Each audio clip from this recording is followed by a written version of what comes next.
This week on Arizona Illustrated, remembering cowboy poet and icon Baxter Black. Cowboy poetry is about wrecks, horse wrecks, dog wrecks, cow wrecks, shipwrecks, financial wrecks. And that's, I guess, my place in life, too. Aravaipa Canyon is a great place to get away without leaving the state. It's kind of an oasis in the desert. Stuff migrating, stops through here. You never know what you're going to see.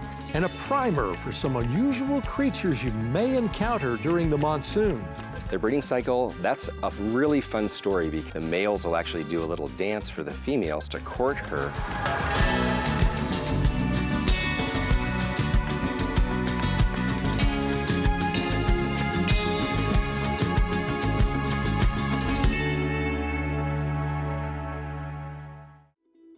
Welcome to Arizona Illustrated. I'm Tom McNamara. Beloved cowboy poet and Arizona resident Baxter Black passed away June 10th, 2022, at the age of 77. During his life, he rode bulls in high school and college. He went on to become a large animal veterinarian for cowboys and ranchers throughout the West. He was a regular on NPR's Morning Edition and had his own radio show. He also sold more than 1 million copies of his cowboy philosophy and poetry. We shot the following story with Baxter Black during the summer monsoon of 2015.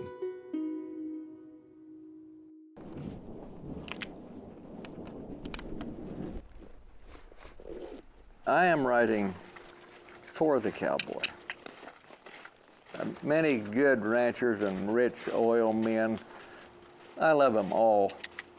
I do. And if they like being around cowboys, that's fine. But when I write the story, I'm aiming at the guy that's working for them, because that's me.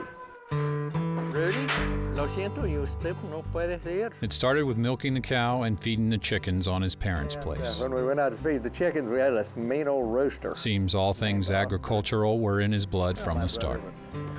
His first foray into poetry came years later in a college class. And I wrote this poem, and it was I know it had a religious point to it, but it came back from the English teacher, and at the top, and then they had those old red wax pencils, had a big red wax circle with an F in it. And the teacher had written, "Write about what you know."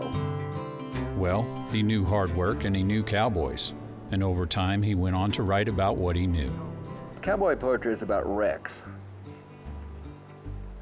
Horse wrecks, dog wrecks, cow wrecks, shipwrecks, financial wrecks. And that's, I guess, my place in life, too. His most recent effort is called Lessons from a Desperado Poet. I dedicated this poem to a friend of mine who fell while sitting on a mule's neck backwards and broke his back. So I wrote this for him, but it applies to a lot of people who lose their mind sometimes. It's called Living on the Edge. There, but for a whim of fate, go you and I. Any man who chases lightning or thinks that he can fly. Are we stupid? Are we crazy? Are we rebels without cause? No, the reason is much simpler. We bet the pot because the drummer who keeps time for us stays just beyond the ledge, and one only hears his cadence when one's living on the edge. You'll never know just how much I love you. You'll never know just how much I care. I've got blood center. I've had a heart stent done, and so when you get in that brush, sometimes you come out and look like you've been in a sword fight. Baxter Black, the prolific poet and humorist to folks of the country and Western persuasion. Farmers, ranchers, cowboys, and those who wish they were one.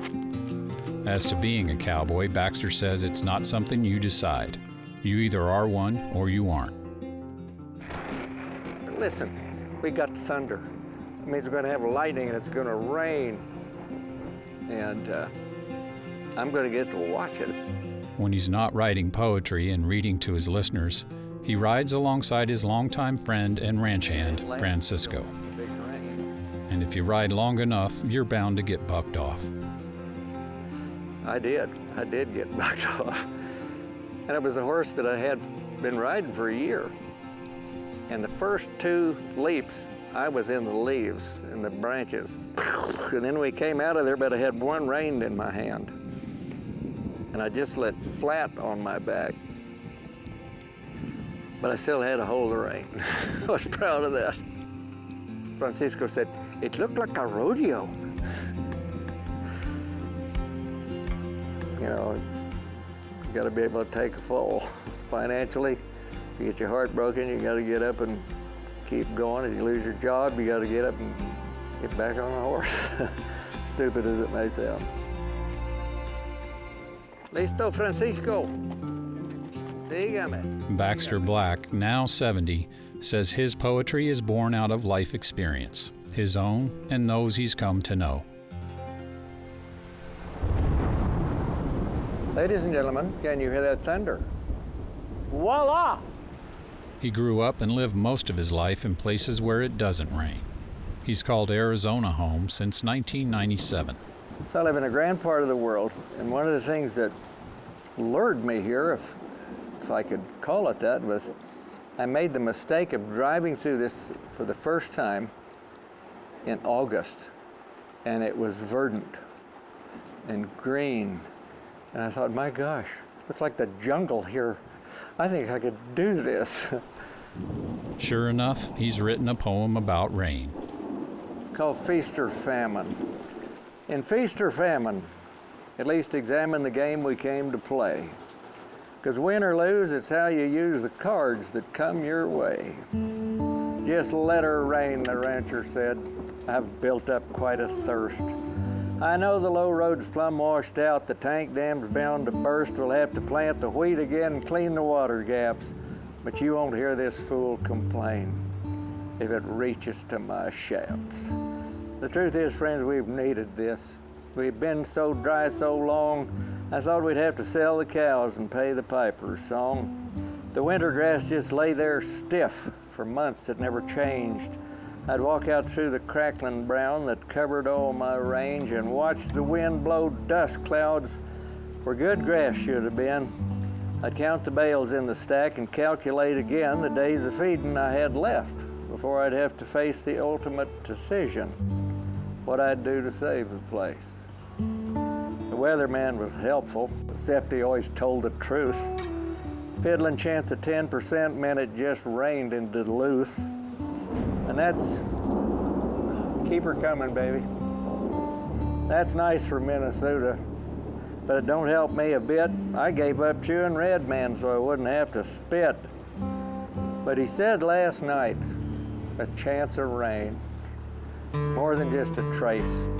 I washed the car and left the windows open just in case. And sure enough, this morning, big old clouds come rolling in.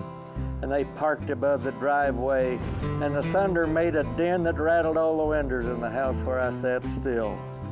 And at 2, it started raining. And I still ain't got my fill. It's coming down in buckets, like it's paying back a debt, and me, I'm standing in the front yard in my shorts and soaking wet. When the sun comes out tomorrow and sparkles all around off pools and puddles standing like big diamonds in the ground, I remember feast and famine, but when it comes to rain, you take the feast when offered, if you live out on the plain.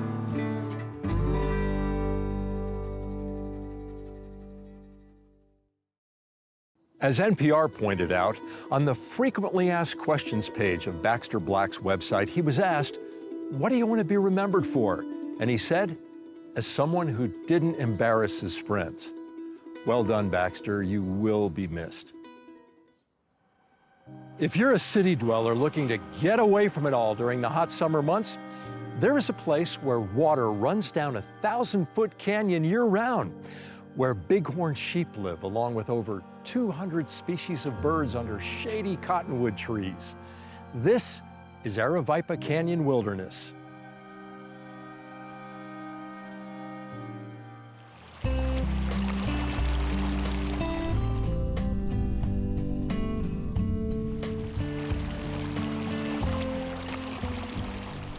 If you're looking for as close as you can get anymore to a pristine riparian area in the southwest, Aravaipa is definitely one of the top ones. Because it's kind of an oasis in the desert, stuff migrating stops through here. You never know what you're going to see. One time I saw a flock of pelicans actually got blown off course and landed in the creek.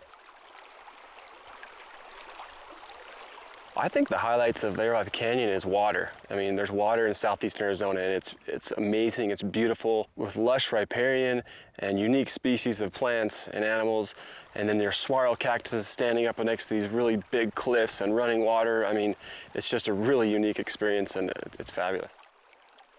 We have about 19,000 acres of designated wilderness in Aravaipa Canyon with multiple side canyons that are easily accessible, and you can definitely find yourself alone in this area and enjoy the solitude and the splendor of the location. When you camp out here at night, it's quiet, it's peaceful. There's not a sound anywhere. All you hear is a little rustling in the brush, a little the creek bubbling by, but it's peaceful and quiet, maybe one of the most quiet places in Arizona. It's a really pleasant water hike. The water temperature is really pleasant, and it's not too gravelly for most of it, so it's a good stable footing, and it's nice that we could come here any time of year and enjoy it. There's a lot of birds to see. There's a lot to see if you sit still and are quiet. And the canyons are very tall, so it gives you a sense of feeling small. This is a great view of the canyon.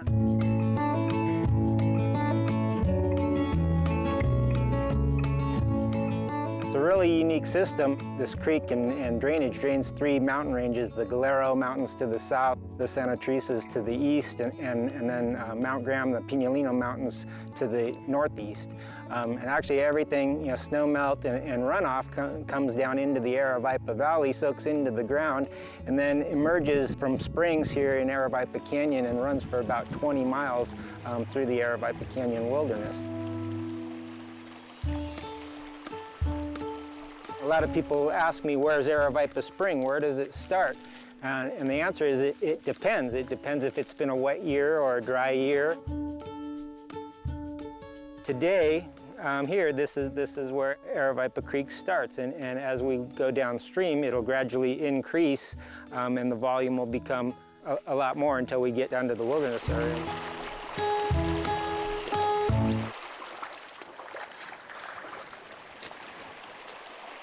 So what'd you find, Stace? Well, we got 6 of the 7 species. We're still trying to get a Sonoran sucker. Aravaipa Creek is actually the best native fishery in Arizona. It has 7 native fish species. So spike dace and loach minnow were recently listed as endangered. So we've been trying to see how they're doing, and actually they're doing pretty well in Aravaipa Creek. This is one of the bigger fish that we find here. It's called round-tailed chub. It actually gets about a foot to 18 inches long if there's enough water.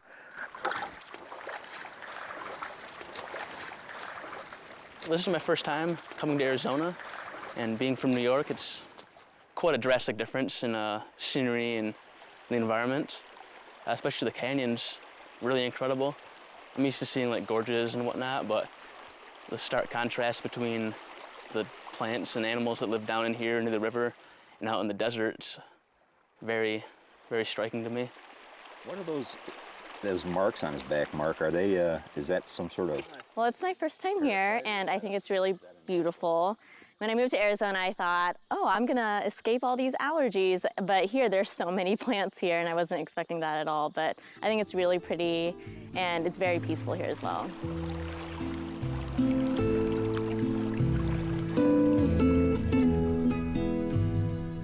This is called horsetail, or miner's rush is another common name. It's a segmented rush.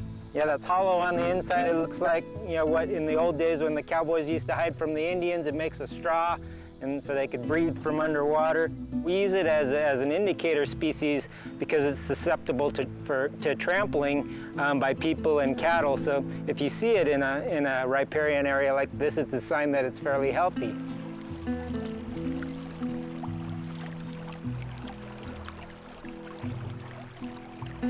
This is a wilderness area, so anything can happen. Definitely emphasize be prepared. We're not going to be out here to take care of you or to come rescue you. If you get yourself in trouble, you should be able to get yourself out of trouble.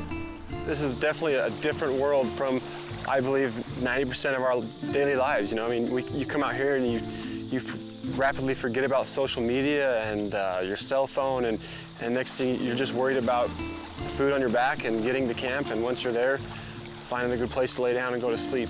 That's the unique thing about wilderness areas, is they provide humanity an opportunity to do that, to get away and relax and find some peace and quiet. It's one of the reasons that I work here, that something magical like this can kind of happen, and water comes out of the desert, basically in the middle of nowhere, and makes this great canyon and great riparian area that flows for another 20 miles downstream. So to me, it's really a neat process how it happens.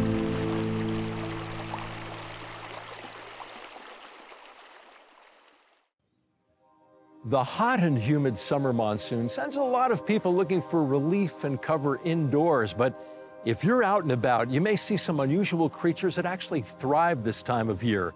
Many species of plants and animals have evolved to where they take advantage of the seasonal rains to live it up, find food, even to procreate. This is Monsoon Wildlife.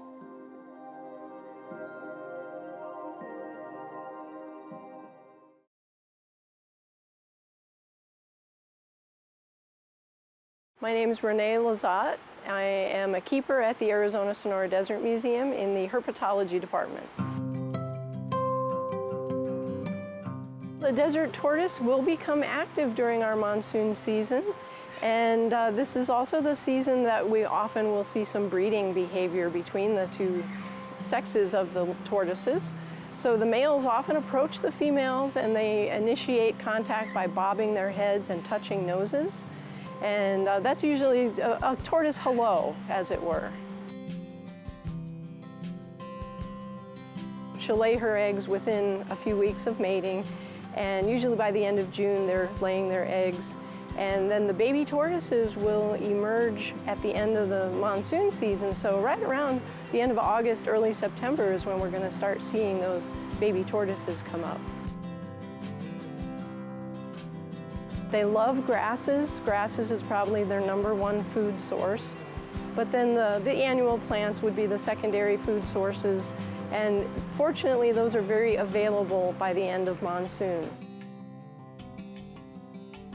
Baby tortoises are predated upon by a lot of different things, whether small mammals will sometimes go after them. Some of the larger birds like ravens or even thrashers might go after the baby tortoises. So it's a tough life. You gotta really blend in and stay out of trouble.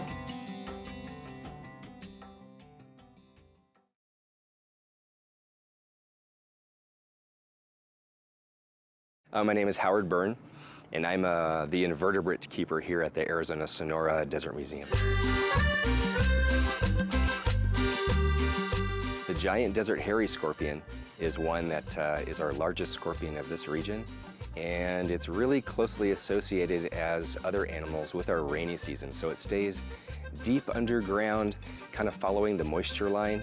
As the rains come and start soaking things, it moves closer up to the surface, and by our summertime rains, when those are really in full force, by that time it's on the surface looking for a mate, looking for food, and doing its thing. Their breeding cycle, that's a really fun story, because that scorpion will actually, like many scorpions, the males will actually do a little dance for the females to court her, and then they will actually lay down a special object called a spermatophore, and then they'll grab claws with her, or pedipalps, and they'll try to drag her over top of that to complete mating. If the mating goes well, the female will actually give live birth. And in doing that, she will fold her legs underneath of her body, making what's called a birth basket. The little ones drop into the birth basket and then crawl up on mama's back. and she takes care of them for a while. So just her presence is a great way to deter predators from eating the little ones. They don't do much. You know, while they're on the mother's back, they don't eat, they don't do much of anything. In fact, if you were to shine an ultraviolet light on the babies, they would not fluoresce where the adults do until they molt that exoskeleton.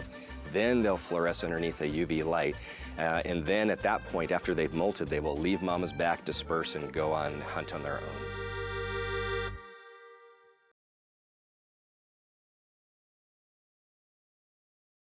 My name is Sandy Reith, and I work for Pima County Natural Resources, Parks and Recreation, and I'm an environmental educator. Some of the things we might see out and about are millipedes. After a good rain event, usually early in the morning, we see them. Millipedes are arthropods. They have a hard exoskeleton, similar to insects and other similar species.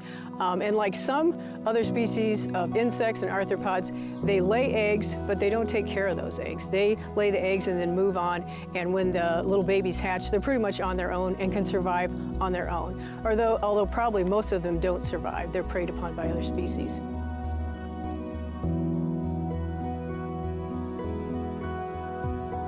Millipedes are harmless. They're a great little creature to watch during the monsoon, and so there's no reason to fear them. You probably don't want to touch them, just like you don't want to touch other types of wildlife. Watch from a distance is a good policy. And they are vegetarians, unlike the centipedes that are carnivores, and sometimes people confuse those two.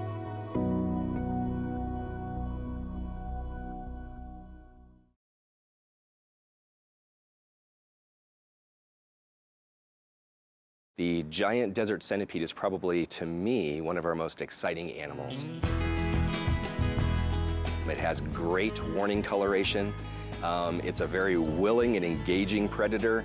No hesitation. Sometimes tarantulas and other things can be a little hesitant about accepting prey, but the giant desert centipede is willing to engage, and it will eat almost anything it can overpower. Its breeding cycle is tied closely to that rainy season. It's another one of those animals that stays deep underground. They're going to wait for that moisture to reach closer to the surface.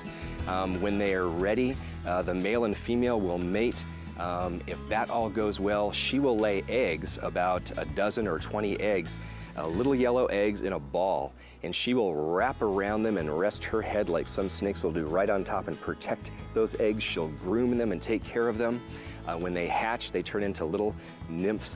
At that point, she'll stick around just a little longer, and then they all disperse and go their own way.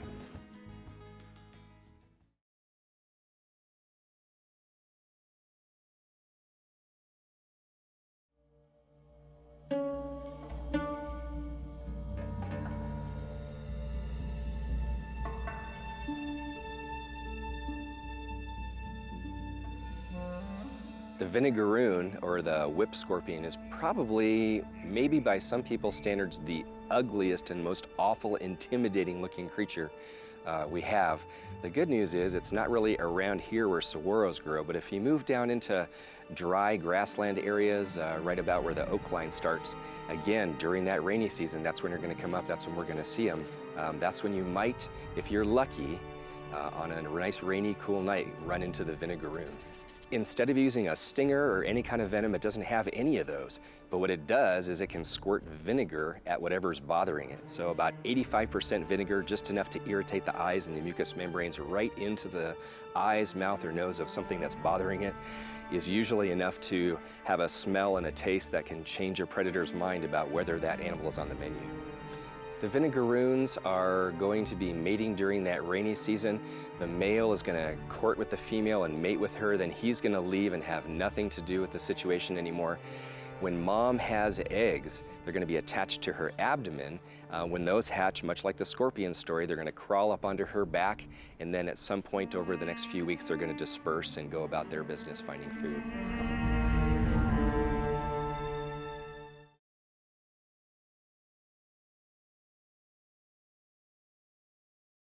My name is John Weens. I'm nursery horticulturist at the Arizona Sonora Desert Museum. I'm in the Department of Botany.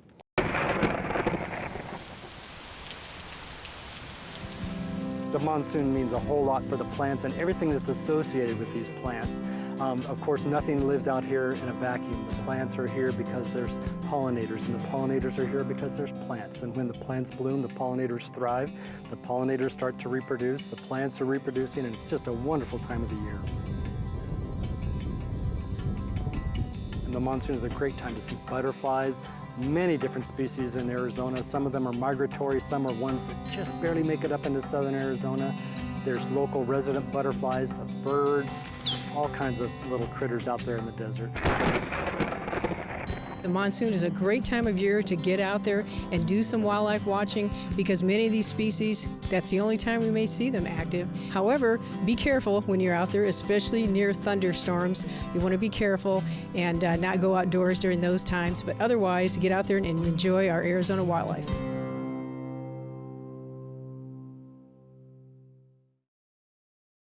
Before we go, here's a sneak peek at a story we're working on. We're in clearly a housing explosion right now in terms of rent increases. And the sad reality is that because the state legislature has a preemption in place, there's virtually nothing we can do at a local level to cap rents. Our challenge right now is a supply and demand issue. Like what you see on Arizona Illustrated? Visit our webpage at azpm.org to watch and share stories from this and previous episodes. And like us on Facebook, where you can watch stories, comment, and share your own story ideas. You can also follow us on Twitter and Instagram, where we share photos and links about the show and what's happening in our community. Thanks for joining us here on Arizona Illustrated.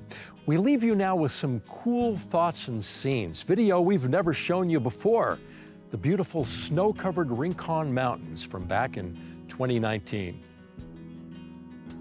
We hope this serves as a reminder that no matter how hot and humid it may be in southern Arizona right now, it won't last forever. The seasons do change. Thanks for tuning in, and we'll see you next week.